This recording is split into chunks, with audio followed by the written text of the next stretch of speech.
So, this is pretty cool, isn't it? I like this thing.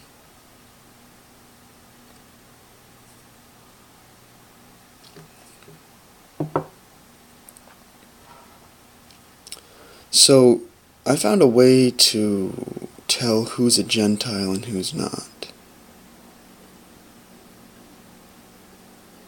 And it's not hard to do. Gentiles do things out of spite and anger.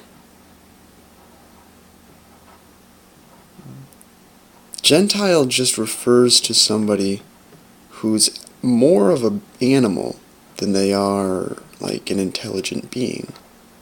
That's all it really means. And the thing that makes somebody intelligent is not necessarily the size of their brain, because I don't know if you noticed, but God gave us all the same brain sizes. Weed. Right?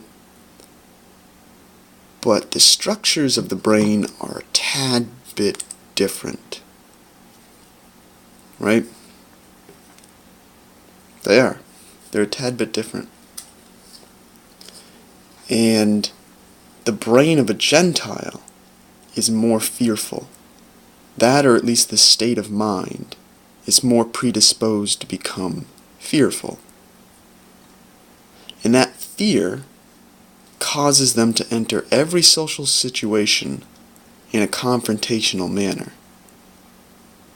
They don't know how to interact without being confrontational. And it literally ties back to a fear of attack. Well, if you attack first, then you can't be attacked, right? But the problem is, their brain is sending the wrong signals. You see, there never was any attack. It happened once a long time ago, and their brain gets stuck on some sort of primeval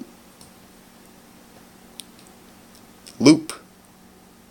And they'll stay there and cut off their own nose out of spite. It's not hard to destroy a Gentile. A Gentile will destroy itself. It's actually self-destructive. And that's why these societies are such a joke. It's not by design. It's not by some Illuminati all-controlling hand. It just happens, naturally. Gentiles destroy themselves out of fear. Which is why the Watchers should never have helped them. And you can't teach a Gentile to not be afraid. Maybe if you have enough ayahuasca and you get them to be so afraid, that they become numb to fear. You become numb to pain. You keep going down that road, the Hellraiser road, long enough, pain just doesn't matter anymore. Fear doesn't really exist. Fear of death, it's gone.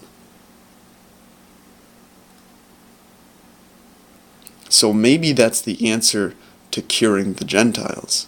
I don't know. But they're not quite human in the way that I would think of human. Because when I think of a human, I think of somebody that I can say something to, and it will cause a logical response. But a Gentile doesn't have that. A Gentile doesn't respond logically. So you have to appease them, and you have to make them feel good, and make them feel comforted. If you don't do that, they will see you as an attacking threat. And they will do everything in their power to attack you back, including cut off their own nose, if it means cutting off yours as well. They will self-destruct to destroy you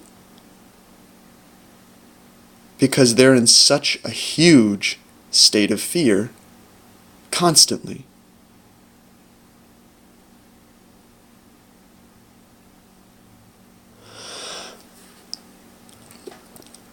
And lo and behold, as soon as I wake up, what's the first thing I go back and do? I go and I try and help the Gentiles, even though I know most of them are shitty people. It seems we often commit the same sins that got us here in the first place, and it's almost as if it's been programmed that way.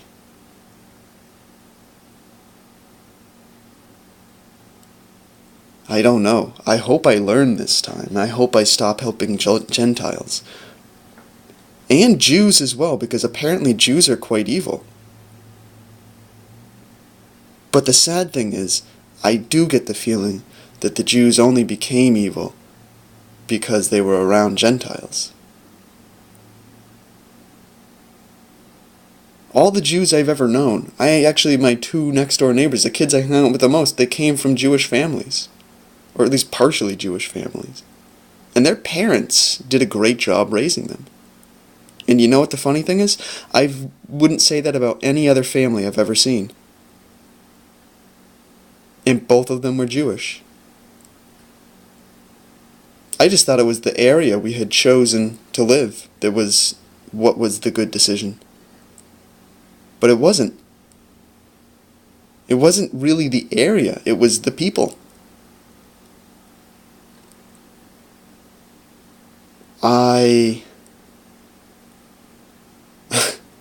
I know how to go back to heaven, too. And you can do it using math, right? It's pretty easy if you stop and think about it. There's a way to get back to heaven. But you gotta be smart enough and you gotta push yourself. And I can't tell you what it is. I can't do that anymore, because if I keep doing that, I'm going to keep helping evil people. And since stupidity is evil, if I tell you the answers, you'll just get weaker and more evil. But I can tell you there's a way. I can give you the hope. Like Tix Collector gave me the hope that I could learn how to do something, and I did. I can tell you there's a way to get back to heaven. But I know for a fact that if I go back to heaven, right, God is going to kill me and send me back here again. So I have to do something first, so that he'll know that I'm not evil. And I don't know what that is yet. And the funny thing is, see, the definition of our version of evil and our version of good are actually backwards. And when we go forward in time, there's a chance that we're actually going backward. There's a chance that you're supposed to live life backwards from death all the way to birth. This is the chance that space-time is supposed to go backwards. You're supposed to be walking backwards your entire life. But it's just normal for us to go forward because we're, heading into the unknown. That's why this side is so scared. Whereas the other one, you see the product and then you see what made it. It's the curious side.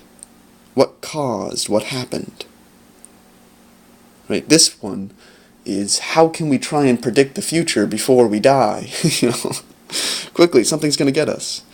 But in the other dimension, right, the other one, we all go backwards. So if we know that we're currently alive, that there's nothing bad is going to happen. Do you see? Nothing bad can happen when you live in the opposite direction. The only thing that can happen is you'll learn what caused what currently is.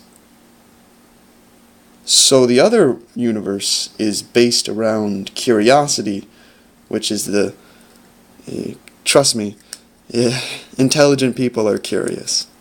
If you want to know somebody's smart, just find somebody who's curious. And that's it. Right? And that's the way the other universe goes.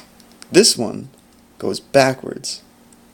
And I don't remember it, right? But I do know it.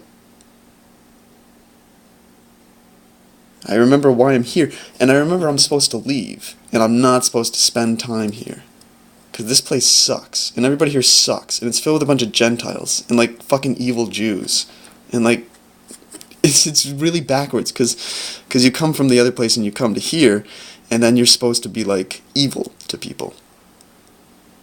But you're not really supposed to be. It's not being evil. It's like you're just supposed to give people hope, and hope that they, like, come around and get things, right? But all the while, you have to, like, be afraid and point a gun at them because they might just freak out and kill everybody. Because over here, people are so afraid, they'll choose the path of stupidity, even though they know it's the path of stupidity. Something wrong with the amygdala. I think God made something wrong with the amygdala. I don't know, but over here, because you don't know what happens next, there's fear of death. And because there's fear of death, there's fear of attack. And because there's fear of attack, you attack other people. And that's why the Jews and the Gentiles must die. But hopefully you do some good things before you die, because, hey, maybe there is a heaven.